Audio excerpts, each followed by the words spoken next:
इतना तो करना स्वामी, जब प्राण तन से निकले।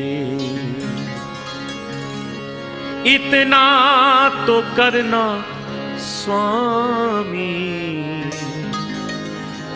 जब प्राण तन से निकले। गोविंद नाम लेके तब प्राण तन से निकले। श्री गंगा जी का तट हो, जमुना का वंशीवट हो। श्री गंगा जी का तट हो, जमुना का वंशीवट हो।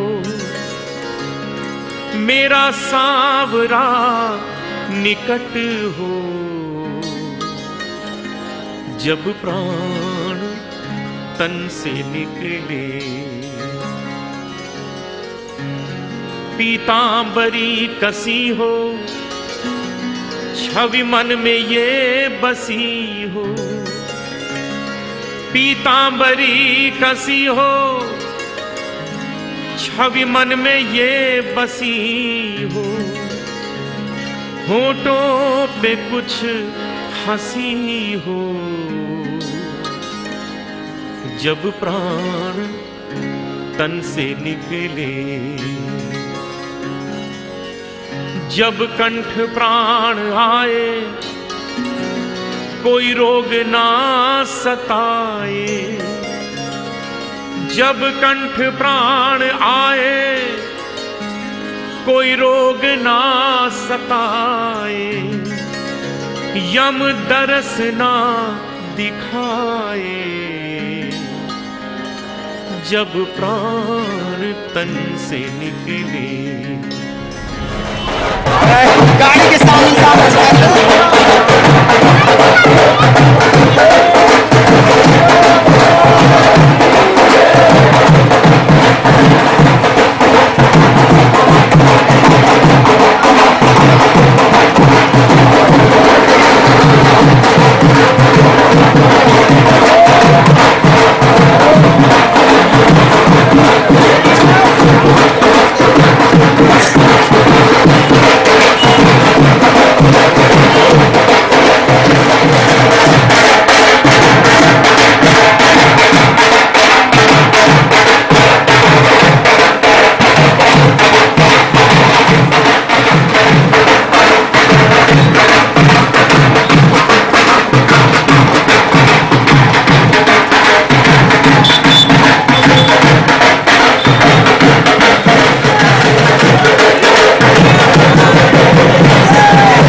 ऐसी रख दो,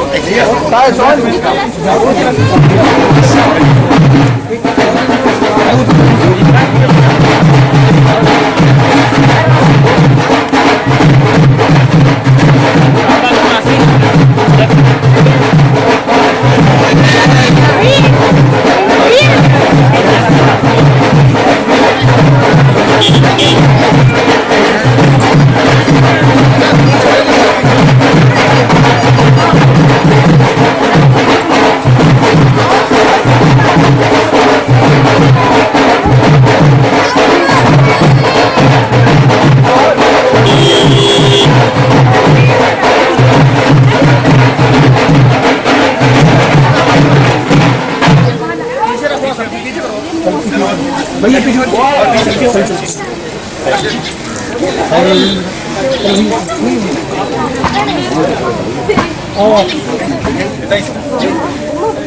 श्री सदगुरुदेव भगवान की जय। पीछे के सखी बैठ जाओ और पीछे हो जाओ। इधर इधर इधर इधर इधर लगवाते जाओ यहाँ। अच्छी अपने से बता दिया।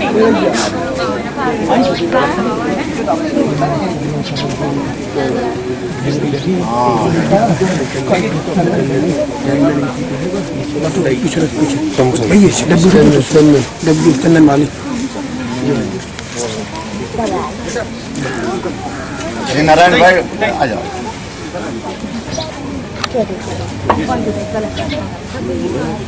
कितने रख दिए?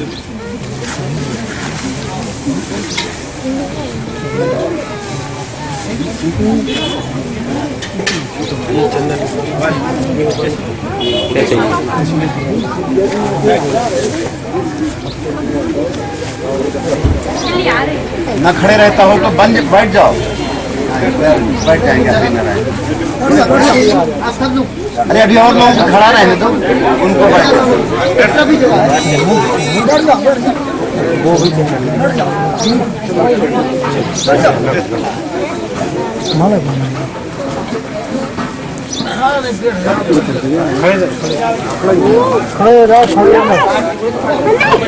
हरि नारायण को बैठे रहे।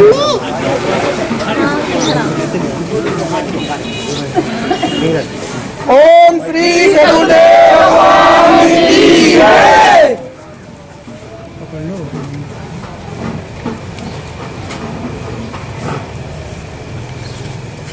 ओम श्री सदगुरुदेव भगवान की जय।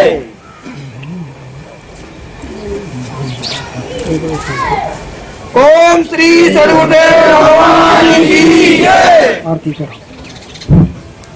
ओम श्री सद्गुरुदेव भगवान की जय। जय सद्गुरुदेवं परमानंदं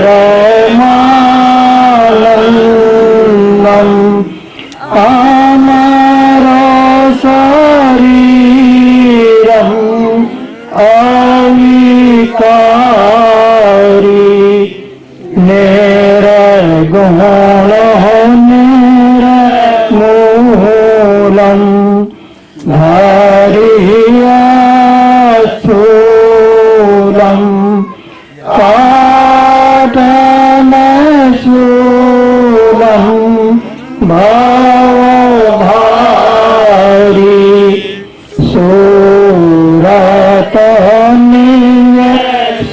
सूरतनियसोऽहं कालीमलकोऽहं जनमनमोहन छविधारी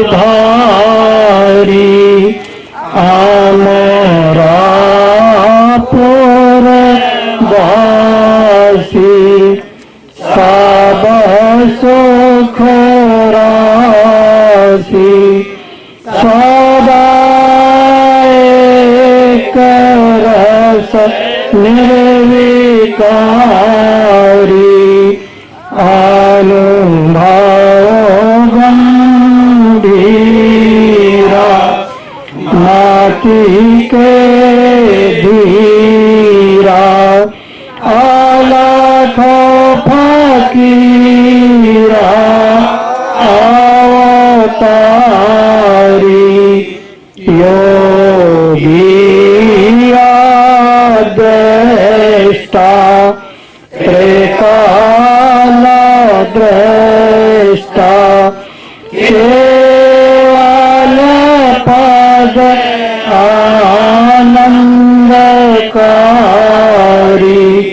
चित्रकूटयाय अद्वैत लखाय अनसूया आसन नारी श्री स्वामी अंतरयामी है बड़ नामी संसारी हम साना हेतकारी जग पगोधारी प्रहारी उपकारी सत पंथ चलायो धर्म मिटायो रूप लखायो करतारी यह शेष है तेरा करत हो पर हेरो प्रणधारी जय सद्गुरुदेवं परमानन्दम् अमर शरीरम् अविकारी। ओम श्री सद्गुरुदेव भगवान की जय, श्री अखंड दरबार की जय। ओम नमः पार्वती पते हर हर महादेव।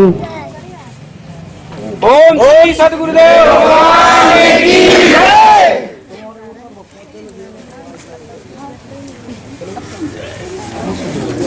प्रणाम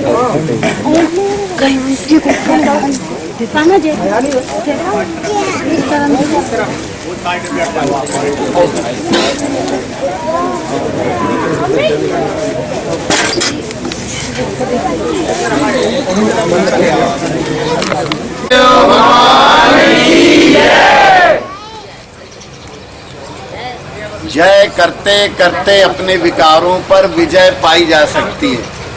भगवान का जय जयकारा, अपने आराध्य का, अपने भगवान का जय जयकार करो तो अपने विकारों पर विजय प्राप्त करो। ये विजय, लोग कहें साधना बड़ी कठिन है, बड़ी कठिन है, तो उसको सरल करने का ढंग है। जितना हम अपने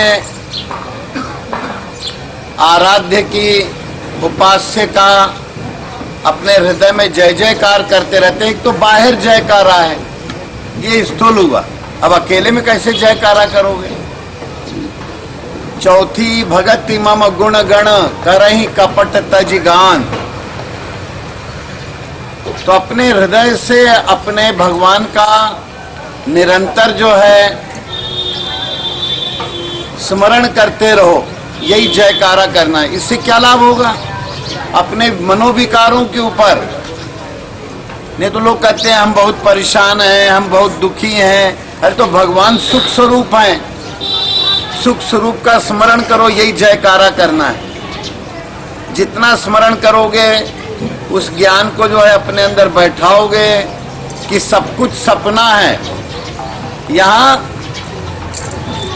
अपना क्या है, भगवान के सब लोग अंश हो। अब देखिए यहीं पर वो द्वारका यादव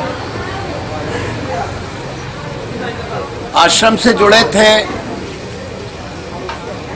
और उन्होंने जो है पहले जैसे कुछ समाज में रहते हुए जो भी दिमागी विकार, जो भी धंधे फंदे रहते हैं, पर जब से आश्रम से जुड़ते गए उन्होंने अपने सारे जो है स्मरण के द्वारा, अपने भगवत स्मरण से, भगवत चिंतन से यही जयकारा है, अपने विकारों पर धीरे धीरे धीरे विजय प्राप्त करते हैं। लोग कहते हैं अंतकाल, भगवान का नाम अंतकाल में नहीं आता, पर अब इसी परिवार में वो द्वारका यादव थे। अपना उन्होंने अपने पूर्ण संज्ञान पूर्वक शरीर छोड़ा।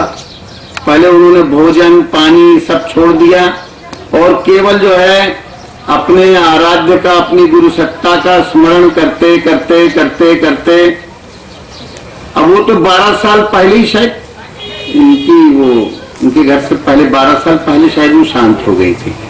तो हमारे पास आए, कहने लगे स्वामी जी लगता है कि अब मैं भी चला जाऊंगा, मुझे भी हृदय की बड़ी तकलीफ हो रही है, वो भी हृदय गति में गई और मुझे भी लगता है ऐसे चला जाऊंगा। हम कहा नहीं जाएगा रे, तो थोड़ा संयम नियम अपने जीवन में ले आओ। तो फिर वो 12 साल और जी गए, करीब 12 साल हो गए होंगे, हाँ 10-12 साल। तो उन्होंने हमने कहा भोजन पानी में अपने चिंतन में संयम लाओ। फिर जाना तो एक दिन होता है, घबराना, बहुत घबराए थे। हमने कहा कुछ मत कर, अपने हाथ से रोटी बना खा, और मैं तो जो है घर में जो है हर एक के यहाँ तेल पानी ज्यादा, मिर्च मसाले ज्यादा पड़ते हैं। तो हमने कहा एक काम कर, अपने हाथ से बना दिया, स्वयं पाकी हो जाती। क्योंकि ये जितने रोग हैं इस समय संसार में, अब ये द्वारका यादव उसके एक प्रत्यक्ष, वो बहुत खराब, उनको एक अटैक जैसे आ रहा था 12 साल पहले, शरीर तो फिर अभी छूटा हूं, तो बहुत घबरा। कहने लगे स्वामी जी ऐसी हो गई थी, ऐसी लगता है मैं जाऊंगा। उनका बिल्कुल नहीं जाएगा, तू अभी जिएगा, और जो तुझे करना है अपने विकारों पर विजय प्राप्त करने का प्रयास। तो विकार जो होते हैं अपनी भगवत्ता का स्मरण नहीं करने देते उसको, पर वो हमने उनको बताया कि भाई देखो भोजन में नमक की मात्रा कम कर दो, ज्यादा तेल मसालों का सेवन कम कर दो। तो वही व्यक्ति है 12 साल अधिक उनका जीवन लंबा हो गया। और उस काल में उन्होंने क्या किया, स्मरण करते करते, जय करते करते, जय हो का मतलब अपने आराध्य का अपने श्वास में नाम स्मरण करने का प्रयास करना, अपने विचारों में कि हम भगवान कुछ नहीं, हमसे कुछ नहीं बनता, आप ही। जब तक हमारा अहंकार होता है तब तक हम जो है इस मार्ग में बढ़ नहीं पाते। इस मार्ग का सबसे बड़ा शत्रु हमारा अहंकार होता है। अब वो अहंकार व्यक्ति को आगे बढ़ने नहीं देता, वो पैरों में जो है लोहे की बड़ी बड़ी बेड़ियां डाल देता है, वो बेड़ियां आगे खिसकनी नहीं देती। अहंकार, हम ऐसे हैं, हम ये करेंगे, हम वैसा करेंगे, हम नहीं रहेंगे तो कुछ होगा ही नहीं। कहे भगवान हम कुछ नहीं है, सब करने कराने वाले आप हैं, करत करावत राम है, कहे पलटू पलटू शोर, मेरा मुझ में कुछ नहीं, जो कुछ है सो तोड़। तो हमेशा ये भावना दृढ़ रखना चाहिए, हम कुछ नहीं है, और हम करेंगे तो हाथ में कुछ नहीं आने वाला है। साधन जगत में सब लोग गृहस्थी में रहते हुए जो जहां है वो जयकारा करना सीख लो। अगर जयकारा की विधि मिल गई आपको तो आपने समझ लीजिए कि अपने विकारों पर, जो आपके मार्ग में सब लोग चाहते तो हो कि हमें सुख मिले, शांति मिले, हमारा जीवन बड़ा जो है आनंदमय हो। पर भाई वह आनंदमय जीवन कैसे होगा जब अंदर जो है विकार अपनी, कहीं क्रोध आ रहा है, ऐसा क्यों हुआ, ऐसा क्यों नहीं हुआ, कहीं लोभ उतर रहा है, कहीं अहंकार उतर रहा है, कहीं घृणा उतर रही है, कहीं किसी के प्रति राग ज्यादा लगाव हो रहा है, कहीं किसी के प्रति दोष दर्शन हो रहा है। तो ये मन के विकार खलबली मचाए रहते हैं। तो गोस्वामी ने पूरी रामायण में माया का जो है रूप खड़ा किया। उन्होंने बताया कि भाई इस संसार में कोई काम के विकार से बचना बड़ा मुश्किल है, क्रोध के विकार से बड़ा, माया का परिवार है ये। ऐसा कौन है जो क्रोध से बचा, लोभ से बचा, मोह से बचा, मद मच्छर से बचा। मोह न अंध कीन के ही, को जग काम न चावन जेही। ऐसा कौन है जिसको कामनाओं ने नचा नहीं दिया। ऐसा कोई समझ में नहीं आता है, कहीं सबको कामनाओं ने नचा दिया एकदम। ये जग जो है हर क्षण हर व्यक्ति कोई ना कोई कामना इच्छा करता है, और जब इच्छा पूर्ण नहीं होती तो उसका मन नाचने लगता है। जब कामना के लिए कि कैसे हमारी कामना पूरी हो, ये इच्छा पूरी हो, कोई ना कोई इच्छा हर एक के अंदर मंडराती रहती है दिमाग में। अब वो उसको जय नहीं होने देती। अगर वो जय का मतलब अब ईश्वर से भिन्न की, भगवान से भिन्न की इच्छा करोगे तो इच्छाएं भी पूरी नहीं होंगी पूरी ढंग से, संतोषजनक ढंग से। अगर ईश्वर चिंतन करते हुए अपने जीवन में एक भगवान जो है वो तो व्यापक है, उनका स्मरण करने के लिए गोस्वामी जी ने कहा कि ये सारे मनोविकार एक से एक प्रचंड हैं। अब कोई कामना पूर्ण नहीं होती है तो क्रोध आता है, और कामना पूरी हो गई तो लोभ आता है। ये सब एक चेन है बड़ी लंबी। मैं बात कर रहा हूँ तो रंदी चल ही रहा है भाई। जयकारा मतलब अपने अंदर नाम जप करते रहो, ये जयकारा है। ध्यान करते रहो, ये जयकारा है। संसार एक लंबा स्वप्न है, ये भी जयकारा है। सत हरि भजन जगत सब सपना, उमा कहूँ मैं अनुभव अपना। ये दृढ़ता पूर्वक रखो कि जन्म मिला है जिस कार्य के लिए, इस शरीर में रहते हुए, और शरीर से कैसे अलग हो। अलग होने की प्रक्रिया क्या है। अब वो 24 घंटे अगर मन जो है केवल इच्छाओं का दास बन करके उनके पीछे भागता रहेगा, भागने की जरूरत नहीं है। भगवान का स्मरण करोगे, भगवान जानते हैं तुम्हारी क्या आवश्यकता है। लोग सामान्य मन अनेक जन्मों से इच्छाओं का दास होने के कारण बस उसको ईश्वर के ऊपर विश्वास ही नहीं रह गया है, भगवान के ऊपर विश्वास ही नहीं रह गया है। उसका जन्म जन्म का अहंकार और उसको उठा के सिर के बल दय मारता है, कहता है हम करेंगे, हम होगा। अरे निमित्त बनो। अगर आप अपने जीवन को व्याकरण सम्मत जीना चाहते हो तो ये जो 10 इंद्रियां हैं ये अंत बहिकरण है। मल मूत्र विसर्जन के द्वार ये करण हो गए 2। पैरों की गति पैर एक तीसरी करण हो गया। अब ये जो है एक वाणी हृदय में रहने वाली, जैसा भाव होता है वैसी वाणी निकलती है। और ये हाथ, ये कर्मेंद्रियां 5 कर्म हैं, इनके 5 कर्म है विविधायाम। इन कर्मेंद्रियों के कर्ता बनकर के जीव और अपने ऊपर पूरा बोझ लाता है। ऐसी रसनेन्द्री का, घ्राणेन्द्री माने नाक, इधर से कोई न कोई गंध आती है, लेते हो। आंखों से कुछ 24 घंटे ज्यादा देख के चंचल होते हो। स्पर्श इंद्री से स्पर्श, ठंडा गरम कड़ा नरम, इन कर्णों के कर्ता बनते हो। कुछ सुनते हो, अगर तुम्हारे अनुकूल हुआ तो एकदम रागी तो हो जाते हो, कैसी होगी वो इच्छा। अगर विपरीत हुआ तो एकदम दिमाग एकदम भन-भना जाता है। तो ये श्रवण के द्वारा ये जो कुछ सुनते हो, कोई न कोई शब्दों का जाल, इसको सुधारोगे कैसे। अभी शब्दों ने सुना और तत्काल मैंने ऐसा सुना, उसने ऐसा कहा, ऐसा मैं कर दूंगा, एकदम मन में प्रतिक्रिया अगर द्वंद्वी मन हुआ तो हो जाता है। इस द्वंद्व से मुक्त होना है। ऐसे ये 10 अभी आप लोगों को जो बताया बहिकरण, 5 ज्ञानेन्द्रियां, ज्ञानेन्द्रीकरण हुई और कर्मेंद्रीकरण हुए, ये 10 हैं। और अंतःकरण मन 4, मन बुद्धि चित्त अहंकार। मन का काम संकल्प करना, बुद्धि का काम निश्चय करना, चित्त का काम स्मरण स्मृति लाना, और अहम का काम जो है कहीं ना कहीं अहम से कि अहम जो है वो फिर कहता है मैंने ऐसा स्मरण किया, निश्चय किया, संकल्प किया, मैंने सुना, ऐसा देखा, ऐसा स्पर्श हुआ, ऐसा सुनने, ऐसा खाने पीने में रस में आया, फिर ऐसा किया, मैंने ऐसा बोला, ऐसा जो है चला, ऐसे ऐसे ऐसे ये सब है। इन करणों का जो है कर्ता बन करके और वो अभिमानी जीव, ये 14 आयामों के अतिरिक्त और कोई है ही नहीं करण।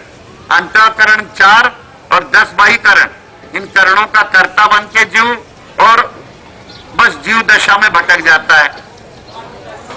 और ये जयकारा मने कैसे करना है, अब ये जान लो कि जो है उसकी प्रक्रिया क्या है। तो पहले सबसे ज्यादा ये मन के संकल्प कहाँ भटकते हैं, ये निश्चय हो जाए कि जो भी सुन रहे हो वो ओम के अतिरिक्त कुछ नहीं सुन रहे। अब बैठ गए तो क्योंकि पूरा ओम का मतलब क्या होता है, जैसे हमारे ऋषियों के बड़े चमत्कार हैं। कुछ हमारे ऋषियों ने सबसे पहले जाना कि आत्मा क्या होती है। उस आत्मा का अनुभव शरीर के भावों में भटक के शरीर और मन से न्यूट्रल हो गए अपने हमारे आदि ऋषि पूर्वज, और उन्होंने उस आत्मा की अनुभूति को विश्व में सबसे पहले अनुभव किया। ये भारत देश कहलाया, क्योंकि यहाँ भा माने ज्ञान या प्रकाश, उसमें लगने की क्रिया जो है होने के कारण, आत्मज्ञान में लगने के कारण ये भारत देश कहलाया। और इस भारत में ज्ञान में लगने की जो प्रक्रिया, कंटिन्यू लगातार लगने की प्रक्रिया, इसको कहते हैं भारतवर्ष। और यहां पर सबसे पहले हमारे ऋषि जो थे वो वैज्ञानिक, विज्ञानी, अनुभव करने वाले अंतर जगत की प्रक्रिया को, तो उनका सबसे पहला शोध तो उन्होंने आत्मा का अनुभव किया। और आत्मा का अनुभव करने के बाद उन्होंने निर्णय दिया कि शरीर तो नाशवान है। पर विश्व के बाकी की जगह लोग जो है इस तथ्य को नहीं जानते थे। जितने धर्म और थे हमारे भारत के बाहर के, वो यही मान करके चलते रह गए, आज भी चल रहे हैं कि हम लोग इन अपने जो शरीर छूट जाता है इनको हम डाल देंगे, कहीं गाड़ देंगे, फिर कभी ये उठेंगे। क्योंकि वो शरीर को जो है नित्य मानते हैं कि ये भी कभी, ये जो शरीर जो है इनके अंदर एक आत्मा कोई वास कर रही है, वो कभी उठेगी कयामत के काल में, जब सृष्टि का संहार हो। पर हमारे ऋषियों ने, चाहे वो और कोई धर्म, कई धर्म ऐसे हैं जो भारत के बाहर के, वो गाड़ने वाली प्रक्रिया करते हैं। उनका भ्रम, क्योंकि उन्होंने आत्मा का अनुभव नहीं कर पाए सम्यक रीति से। अगर आत्मा का अनुभव करते तो शरीर को जो है गाड़ के और उसको संरक्षित करने का प्रयास न करते। पर हमारे देश में पहली बार ऋषियों ने अनुभव किया, अनुसंधान किया, शरीर के अभिमान से, मन के संकल्पों से मुक्त हुए, अपनी स्मृति को शुद्ध किया, अपने आम को परम शिव का अनुभव करवाया।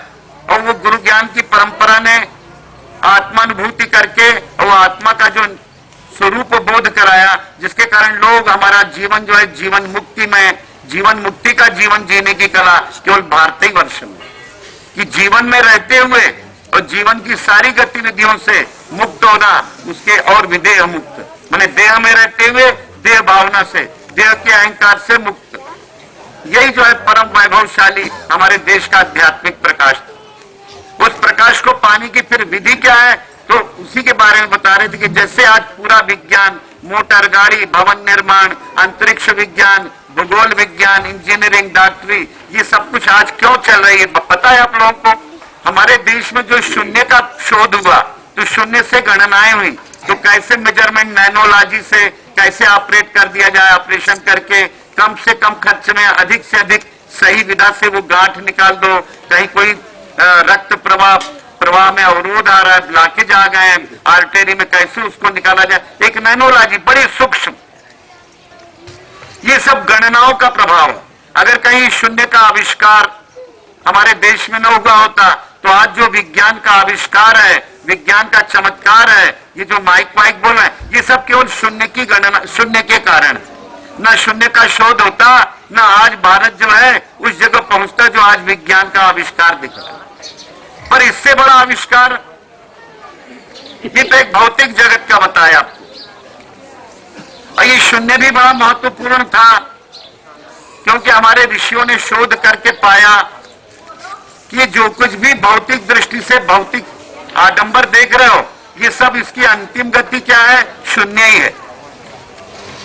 शून्य ही ऐली, शून्य ही ऐली, शून्य ही भा परवेशी, एक हमारे पुराने गोरखनाथ, मच्छंदरनाथ, उनके एक भजन है कि शून्य में आयो, शून्य ही जाओ। यहां से बिल्कुल साधना करते हुए अपने को बिल्कुल निर्विकार कर दो, मैं कुछ हूं ये नहीं, बिल्कुल शून्यता। और उसी को जो है वेदांत दृष्टि से पूर्णता कह दिया। पूर्णमद पूर्णमिदं पूर्णात् पूर्णमुदच्यते पूर्णस्य पूर्णमादाय पूर्णमेवावशिष्यते। तो जिस तरह से एक महत्वपूर्ण शून्य का आविष्कार, जिसके द्वारा आज पूरा विज्ञान का आधार, विज्ञान का भवन खड़ा है, जिसके द्वारा आपका विमान जो है आज कहीं चंद्रलोक जाता है, कहीं जो है मंगल जाता है, कहीं सूर्य की परिक्रमा लगा के वहां का विज्ञान पता लगाता है कि यहाँ पर क्या चल रहा है। हजारों वर्ष दूर जो आकाश गंगा रात को कभी देखोगे शहरों में रहने वालों को प्रकाश में रहते हुए दिखती भी नहीं, एक दूधिया एक ऐसी लंबी लंबी लाइन दिखती है। उसको कहते हैं आकाश गंगा। एक आकाश गंगा में हजारों सौर मंडल होते हैं और उन सौर मंडलों में एक सौर मंडल हमारा है जिसमें पृथ्वी है। ऐसे अनेक सौर मंडलों से मिलके अरबों सौर मंडलों से, हजारों सौर मंडलों से एक आकाश गंगा। ऐसी हजारों आकाश गंगाओं का जो है गणनाओं के बल पे आज पता लग चुका है कि आज हजारों आकाश गंगाएं जो करोड़ों प्रकाश वर्ष दूर है हमसे, और वहां का भी अनुभव केवल शून्य के बल पे लगा लिया गया, गणनाओं के बल पे लगा लिया गया। और उससे बड़ा आविष्कार, उस शून्य स्वरूप को अनुभव कर लो, जीवन मुक्ति का आनंद ले लो, आत्मबोध को अनुभव कर लो। तो हमारे ऋषियों का सबसे बड़ा चमत्कार, पूरे भाषा विज्ञान को बिल्कुल एक सूत्र रूप में समेट दो। क्या किया उन्होंने?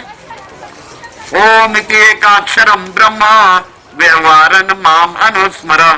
ओम का आविष्कार, परमात्मा का अगर कुछ वाचक, ईश्वर सत्ता का वाचक, आत्म सत्ता का वाचक अगर कोई एक अक्षर शब्द हो सकता है तो उन्होंने, ऋषियों ने खोजा वो ओम।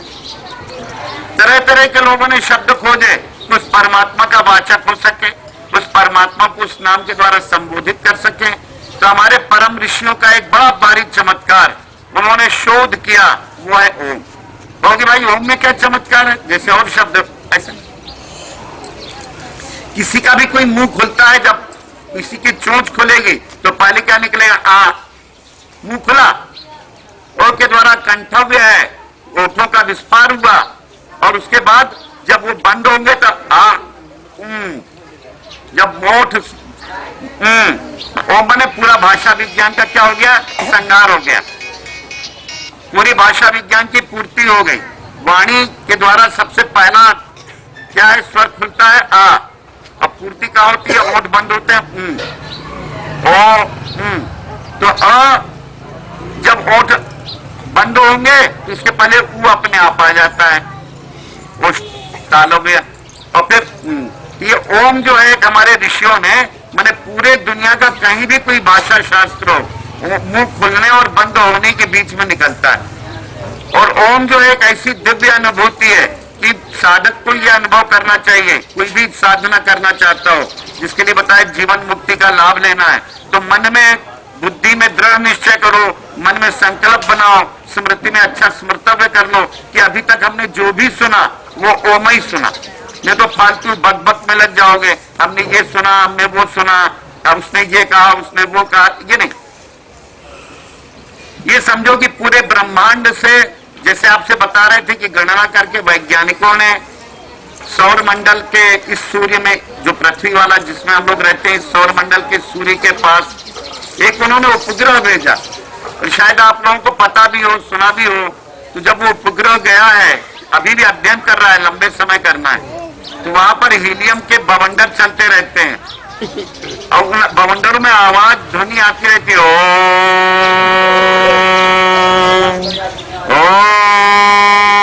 एक दीर्घ ध्वनि।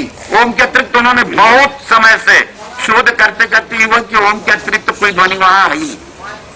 और ये सौर मंडल का ही सब लोग जो है, उसी सौर मंडल के एक ग्रह में, पृथ्वी में आप लोग रह रहे हैं, और पृथ्वी के थोड़े से कोने में, और उस छोटे से कोने के कोने के कोने के कोने में रह रहे हो। और अहंकार कितना बड़ा कर लेते हैं सब लोग। तो इस सौर मंडल में पृथ्वी कितनी, बहुत थोड़ी, उस पृथ्वी में भी थोड़ा सा एक। और अगर सारे ग्रह रात को जो चमकते हैं, अगर उनको समेट दो तो आकाश के एक कोने में लुड़िया बन के कूदते रहेंगे। तो इतना बड़ा अंतरिक्ष है जो सबको अवकाश देता है प्रकट होने का, विसर्जन होने का। ये जितने तारे प्रकट हो रहे हैं, विसर्जित होते हैं। वैज्ञानिकों ने देखा कि दूर दूर तक आकाश गंगाएं रोज बन रही है, कई, और कई रोज बहुत सी सिमट रही है। कई सौर मंडल बन रहे हैं रोज, और कुछ रोज विसर्जित हो रहे हैं। रोज सृष्टि हो रही है, पालन हो रहा है, श्रृंगार हो रहा है उनका, माने अपने आप सिमटते जा रहे हैं, सिमटते जा रहे हैं। और फिर उनका धीरे धीरे जो है पूरे ठंडे होते होते एक बार बनते हैं, एक बार तो थाली जैसे ऐसे बनते हैं, और फिर ऐसे सिमटते जाते हैं, थाली जैसे बढ़ते जाते हैं। वैज्ञानिकों ने अनुभव किया। तो ये सब गणनाओं का चमत्कार था। और उसमें मुख्य चमत्कार क्या है? सौर मंडल, सूर्य के पास जो ध्वनि सुनी गई, वो कौन सी सुनी जा रही है? वो ध्वनि निरंतर सूर्य में ही नहीं, हर जगह से वो ध्वनि गूंज रही है। बस सुनने की आपके अंदर दृढ़ भावना होना चाहिए, और भावना दृढ़ नहीं होगी तो नहीं सुन पाओगे। अब सब लोग सीधे बैठ जाओ। 1 मिनट सबको ये भावना करना है कि चारों तरफ से ब्रह्मांड से आपके शरीर के रोमकूट में जो रुआ होता है, रोमकूट में केवल ओमय की ध्वनि प्रवेश कर रही है। सीधे बैठ जाओ और अनुभव करो।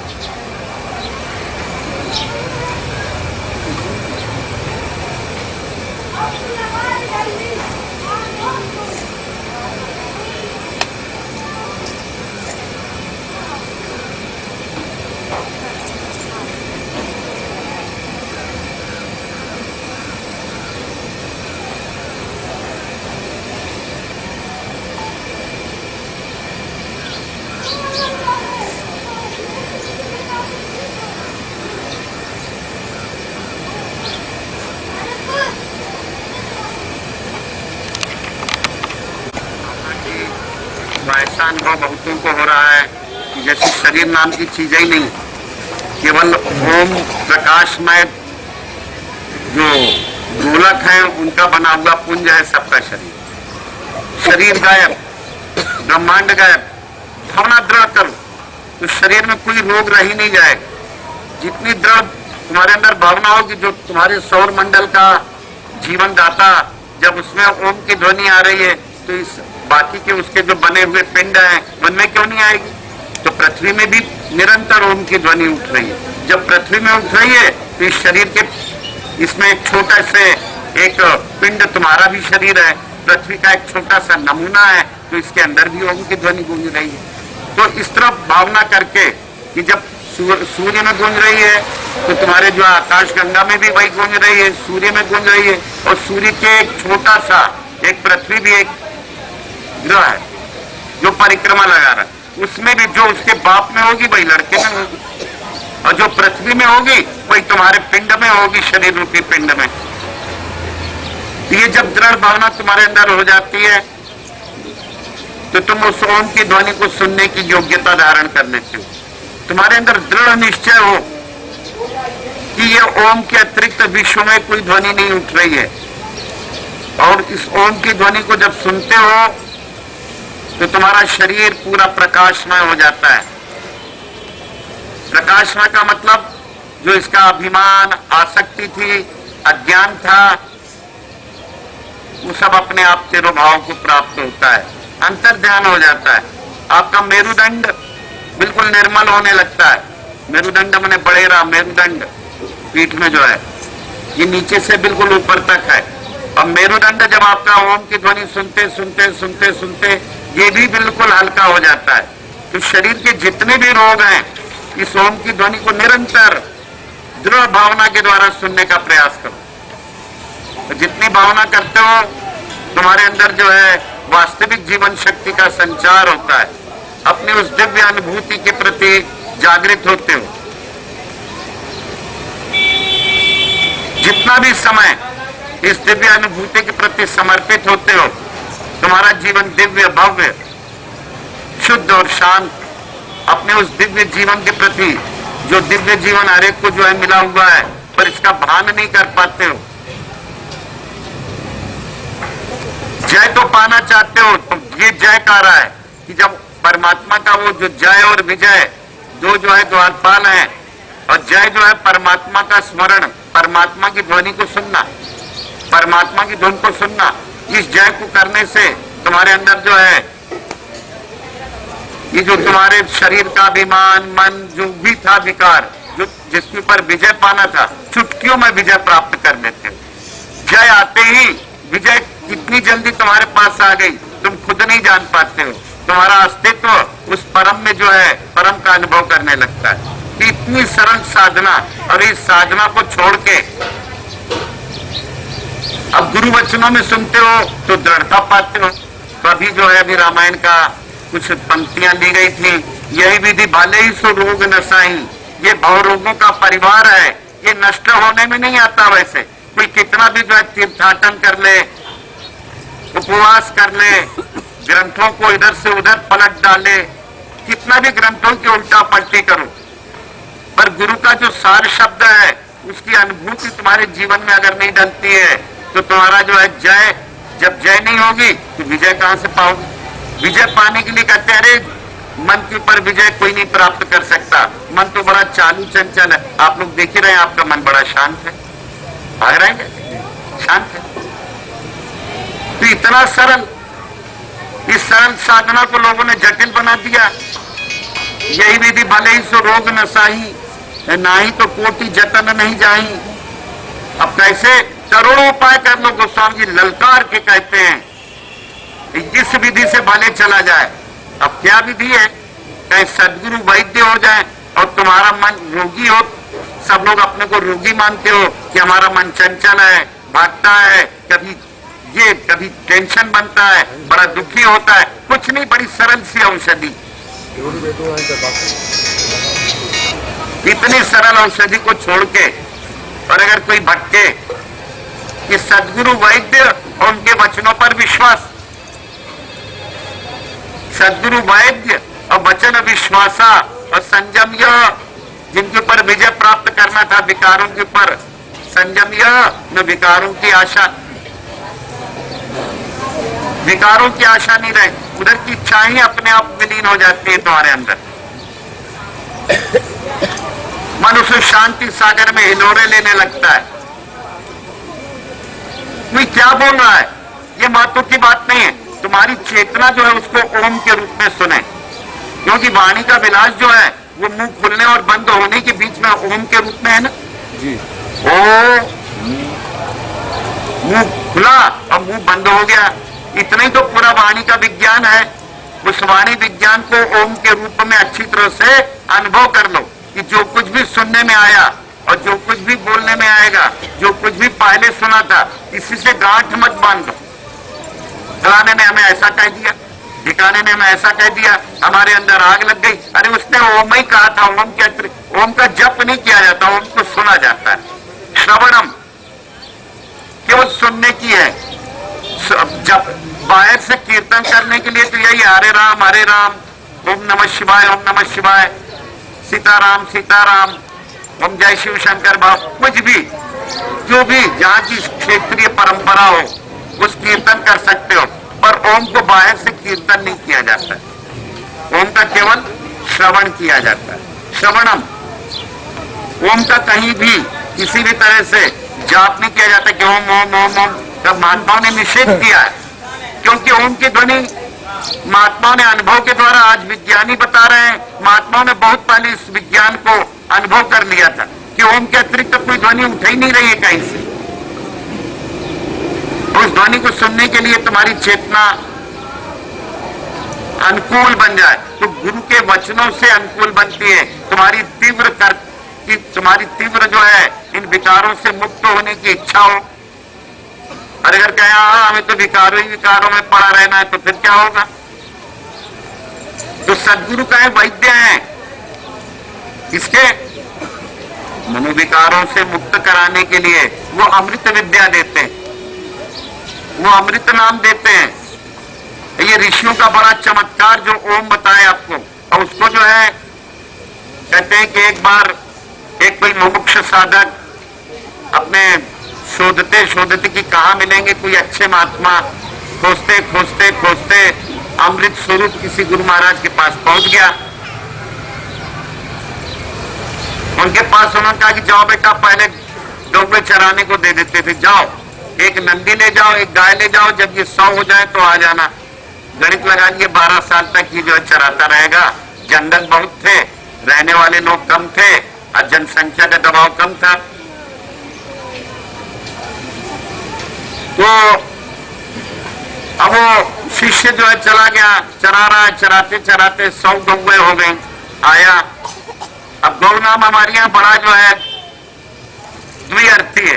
गौ नाम इंद्रियों को भी कहते हैं, मन की वृत्तियां हजारों, ये मन जो है हो गया नंदी, यही आनंद लेता है। इंद्रियों 10 इंद्रियां हैं, इन्हीं में आनंद लेता रहता है। कभी कुछ देखने में आनंद लिया, सुनने में आनंद लिया, स्पर्श रस चलने में, करने में, बोलने में। तो यही है दो नाम इंद्रियां, उनमें एक नंदी मन रहता है। कहीं जाओ इनको ले जाओ, और जब ये अपने सत्य स्वरूप में रूपायित होने लगे तब आना तुम। इसका चराने का अहंकार न रहे। क्या भगवान आपने ये निमित्त रूप में दिया, बाहर से गैया दी और अंदर से जो गौनाम इंद्रियां, इंद्रियों को क्या कहते हैं, गो गोचर जानो मन जाई, सोसम माया जाने हो भाई। ये दशों इंद्रियां जो हैं, इनमें नंदी मन, इनका इंद्रियों के कर्मों का आनंद कौन लेता है, सुख दुख का मन, मन ही जो है नंदी हो गया। क्या जा यार, ये नंदी को और ये गैयों को लेता जा, जब 100 हो जाए, सत्य रूपायित हो जाए, ले आ। ये वाला जाप करते रहना, ये वाला स्मरण करते रहना हमको। एक बार वो 12 साल रहा, कुछ मोटी बुद्धि का था। गुरु महाराज ने तो उसको विद्या बताई, पर बुद्धि थोड़ी भुतरी थी, मोटी बुद्धि का था।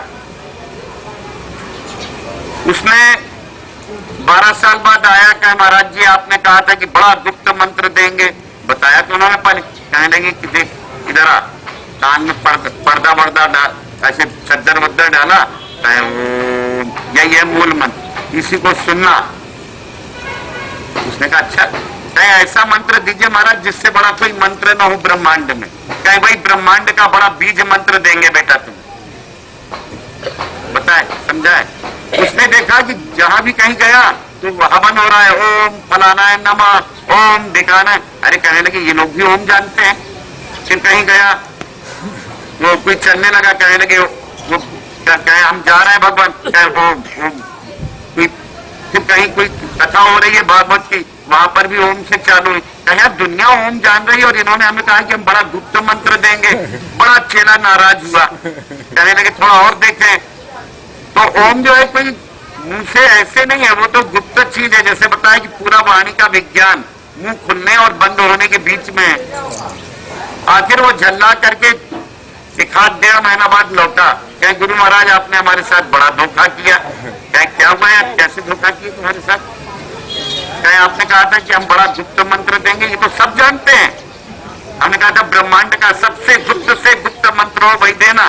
कहे यार इससे बड़ा बीज मंत्र नहीं होता, पर ऐसे तो नहीं समझो।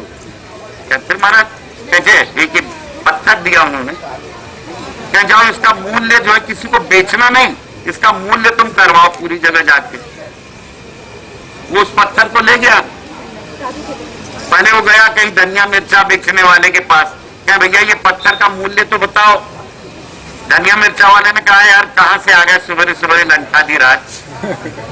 कहने लगा अरे ये पत्थर नापतोल करने का है, पहले बाकायदा प्रमाणिक किलोग्राम और सेब तो थे नहीं। अटैया ऐसे तुम लोगों ने तो देखा ही है, या ऐसी पत्थरा वत्थरा रख लेते थे, ये पौवा है, ये शेर है, ये है। पहले पत्थर वत्थर जो लोग 40 साल पहले देखे उनको पता है कि पहले किलोग्राम और ये सब नहीं चलते थे। 40-45 साल पहले यही बटैया जो है तोलते रहते थे।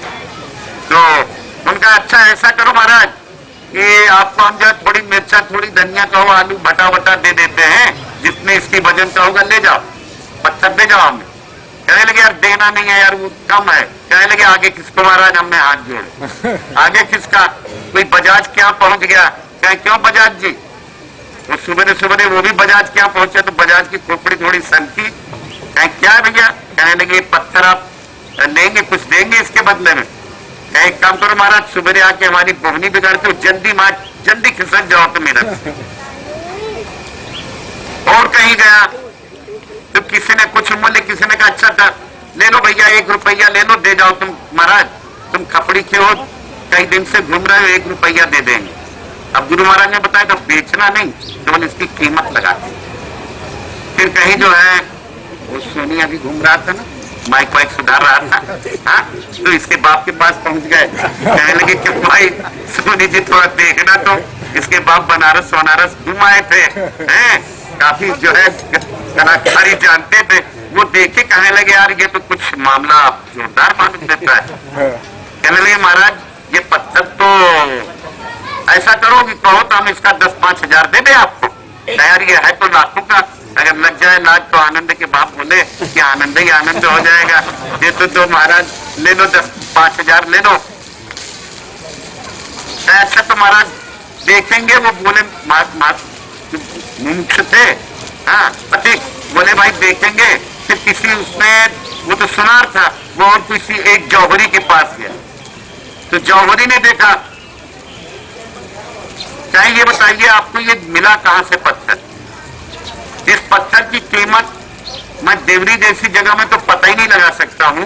अगर आप भोपाल या कहीं ज्यादा इसका सूरत में जाएंगे, इस पत्थर की कीमत वर्तमान में लगाना बड़ा मुश्किल है। क्या चाहे आपके गुरु कहां से लाए, चाहे गुरु महाराज दिए, चाहे आपके गुरु महाराज के यहाँ या उनके गुरु महाराज को किसी सम्राट ने, किसी ने जो है सोचा होगा कि मैं क्या दूं, तो उन्होंने बहुमूल्य भेंट समझ के यही अपने गुरु महाराज को मैं भेंट कर दूं, उसने दे दी होगी सबसे अनमोल चीज समझ के। क्या महाराज इसका छोटा सा भी कण होगा तो 1 लाख का बिक जाए, ये इतना बहुमूल्य रत्न है। और इसकी याद देवरी जैसी जगह में तो तौल हो नहीं सकती। अब अगर आप कहीं कोई बड़ी जगह जाइए देश की, भारतवर्ष के, शायद वहां हो जाए, उसमें भी पक्का नहीं कर रहा हूं, मैंने इतना बड़ा रत्न देखा ही नहीं आज तक। वो लौटा करके गुरु महाराज के पास ले गया, क्या महाराज इसको सब लोग बता रहे हैं ये बड़ा अनमोल रत्न है। अच्छा अनमोल रत्न है, क्या बताओ ऐसी ओम की रगड़ जब करोगे, जैसे भी आप लोगों ने अभ्यास ओम की ध्वनि का श्रवण किया, तो आप लोगों का मन एकदम कैसा हो गया, शांत हो गया। तो उसको पहले सुनो भाई, अगर अनुभव नहीं करोगे, अगर रगड़ नहीं करोगे और सोचोगे कि ऐसे ही हमको जो है तुम्हारा अंतःकरण जो है उस ओम नाम की रगड़ में जो है पड़ जाए, तो ये चमक जाएगा। ये तुम्हारा अंतःकरण जो है वो बिल्कुल जो है श्याम रूप सुचि रुचिर कसौटी चित्त कंचन ही कसइयों। ये अंतःकरण या बुद्धि रूप आपका ये मन रूपी जो है ये कंचन को कस दिया जाए उस कसौटी पे, ओम नाम की कसौटी पे। सुनते जाओ, तुम्हारा जो सतोगुणी मन है, सतोगुणी मन ही सोना कहलाता है, कंचन कहलाता है।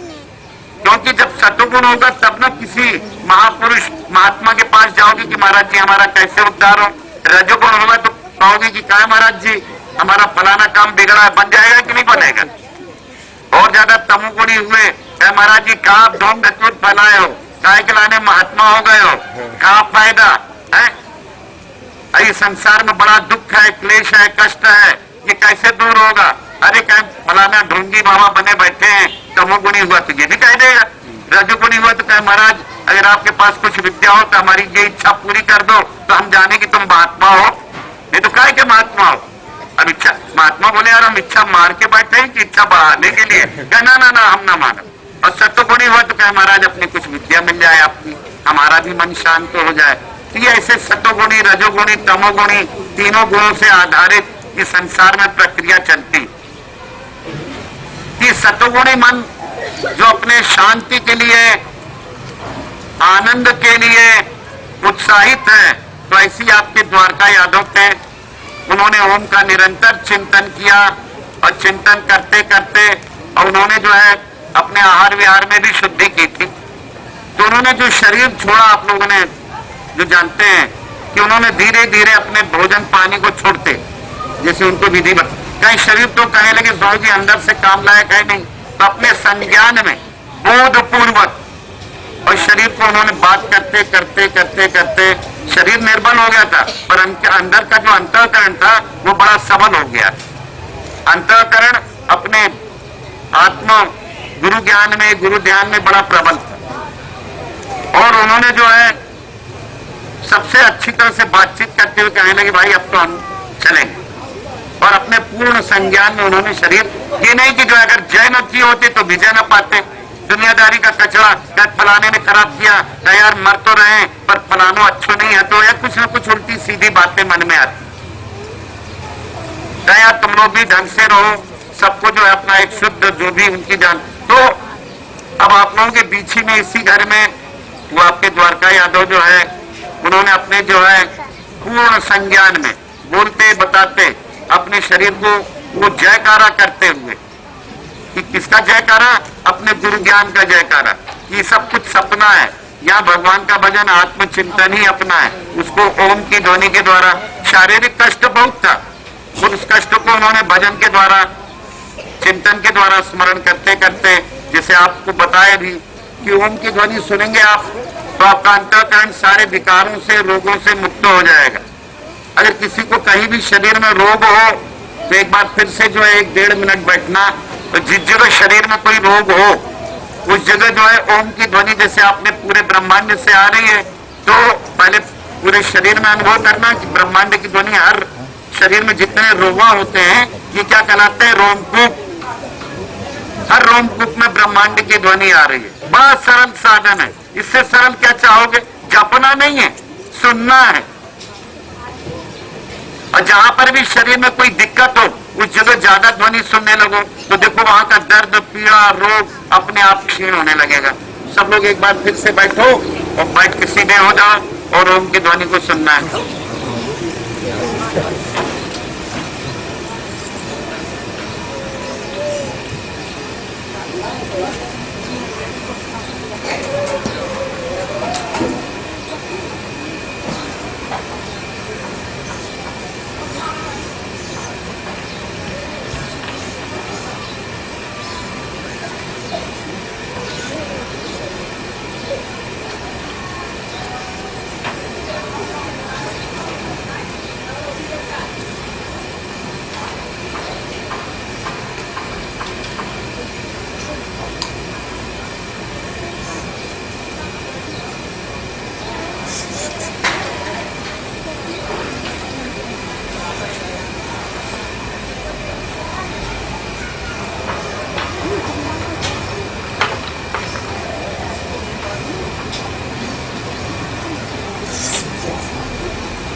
सूर्य, और जो सूर्य में है वही आपके पृथ्वी में होगा, जो पृथ्वी में है वही आपके शरीर में होगा।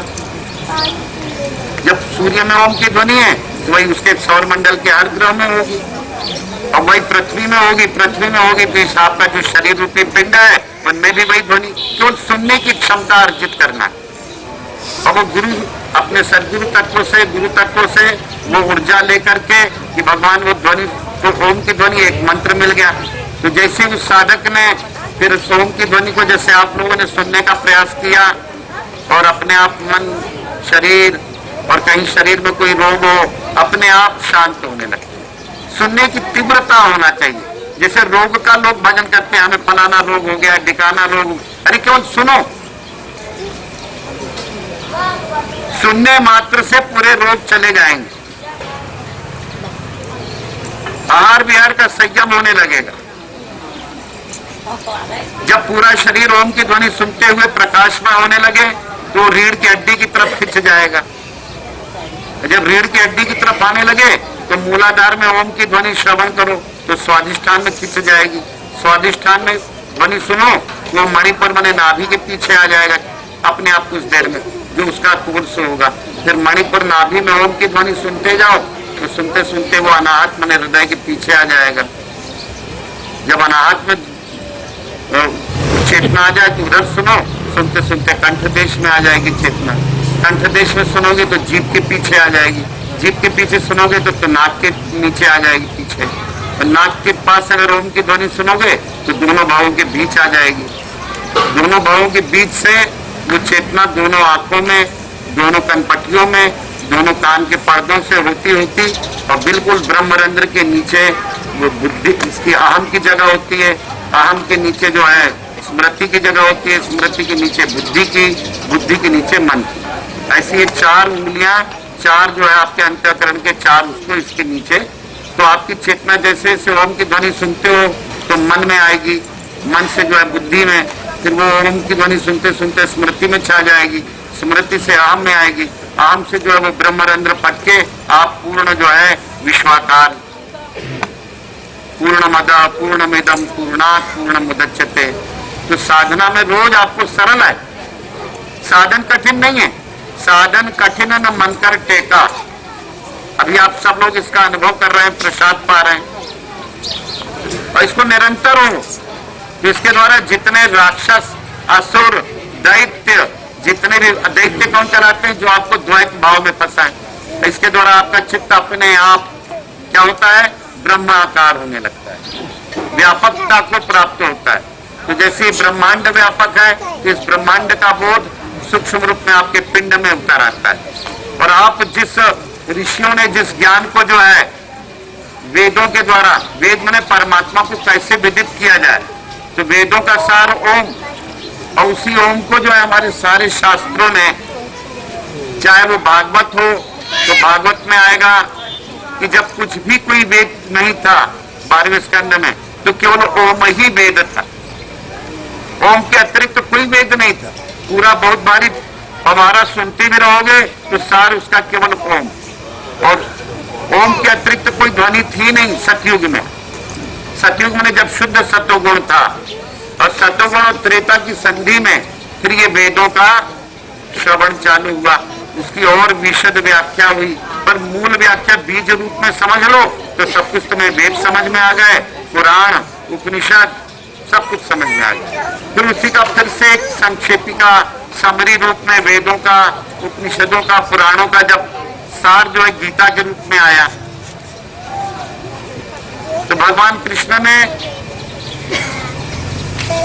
उसको भी फिर 7वें, 8वें, 9वें, 10वें, 17वें अध्याय में उन्होंने कहा कि भाई ओम को पकड़ लो। वेद्यम पवित्र मोकार ऋक् साम यजुरेव च, पूरे वेद ऋग्वेद, सामवेद, यजुर्वेद, इन सारे वेदों का जो सार है पवित्र करने वाला वो केवल ओम। वेद्यम मैं जानो पवित्र ओमकार, वेद्यम तो पवित्र करने वाला, वेद्यम पवित्र मुख, सबसे पवित्र करने वाला क्या है, जो सारे वेदों का सार ओम। जैसे भी आप लोगों ने अनुभव किया तो अंतःकरण आपका कैसा होता जाता है, एकदम पवित्र। जब अपवित्र होता है तो चंचलता रहती है। तो गुरु का ज्ञान पकड़ लो कि सब कुछ सपना है, यहाँ अपना क्या है, वह हाथ जो भगवान का स्वरूप है वही सार। उस भगवान का स्वरूप कैसा है, व्यापक, उसको गुरु सत्ता के द्वारा जो है, गुरु स्वरूप के द्वारा अनुभव करने के लिए बार बार बार बार बार बार जो है उसके प्रति जो है प्रतिबोध, अपना बोध को स्थिर करने के लिए। क्योंकि ये तो हो गया आपका ओम की ध्वनि सुनने से आपके अंदर बोध हो गया कि कुछ नहीं, केवल एक ओम के अतिरिक्त ओम का वो जो ब्रह्मांडी व्यवहार में आते हो तो फिर किसी से कोई चकल्लस होती है, किसी में अपना हितवा देखते हो, किसी में अपना शत्रुता देखते हो। तो इन भावों को मिटाने के लिए गुरु ध्यान की प्रक्रिया, गुरु के स्वरूप को नक्षित चिंतन के द्वारा पकड़ो।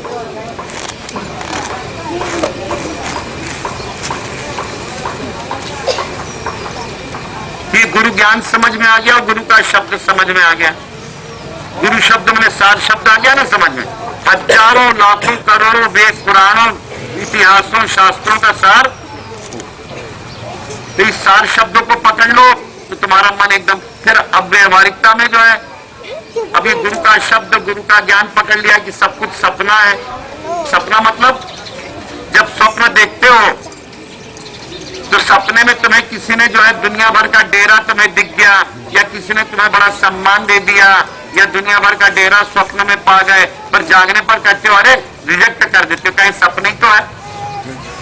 ऐसे ही स्वप्न में किसी ने जूती की माला पहना दी, किसी ने बड़ा अपमान किया, किसी ने पूरा डेरा छुड़ा लिया, पर जागने पर कहते हो अरे ये तो सपना था। क्या है? सपना। उसको सच मानते हो क्या?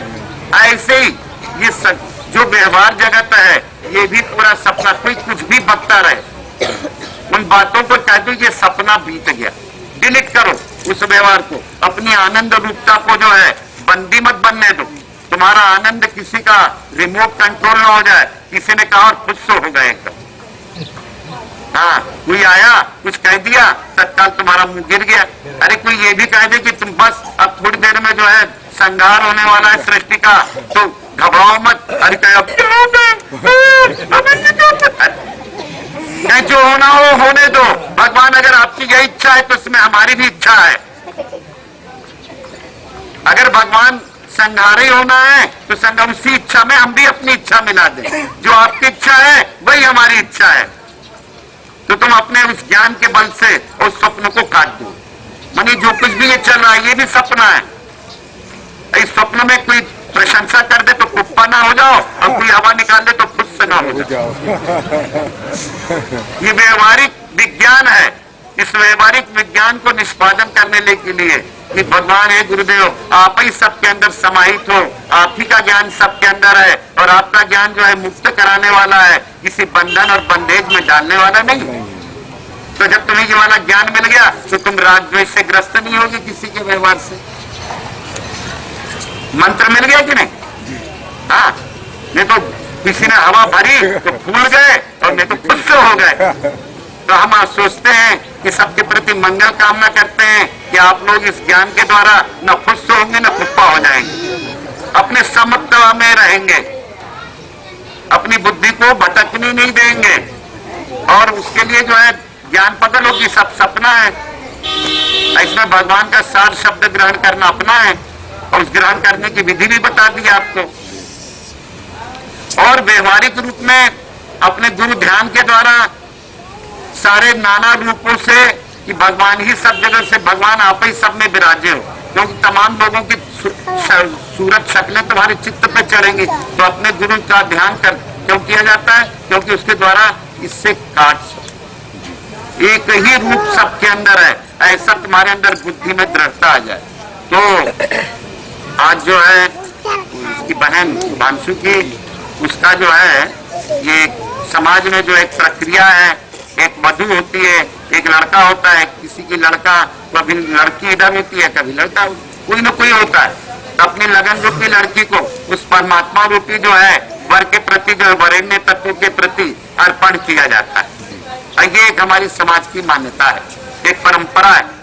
उसी परंपरा को आज शुभांशु की परसों विवाह है या तो वो एक हर जगह इस समय विवाह कार्यक्रमों का मुहूर्त उत्सव चल रहा है।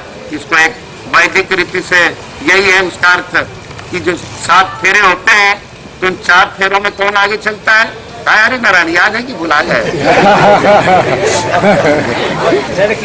हाँ, कौन चलती है?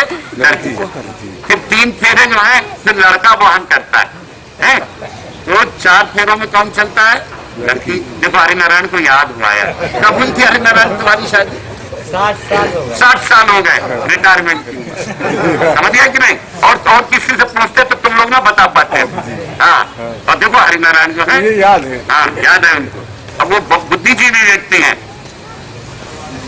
तो कहने का मतलब ये बुद्धि ही जो है वो बाला है, यही वो लड़की है जिसको जो है अपनी बुद्धि के द्वारा गुरु की दी हुई बुद्धि अपनी बुद्धि में डाल के और 4 फेरे लगाओ, फिर बाकी का योग संवाहन करने के लिए भगवान स्वयं उस बुद्धि को पकड़ लेंगे और आगे चला देंगे।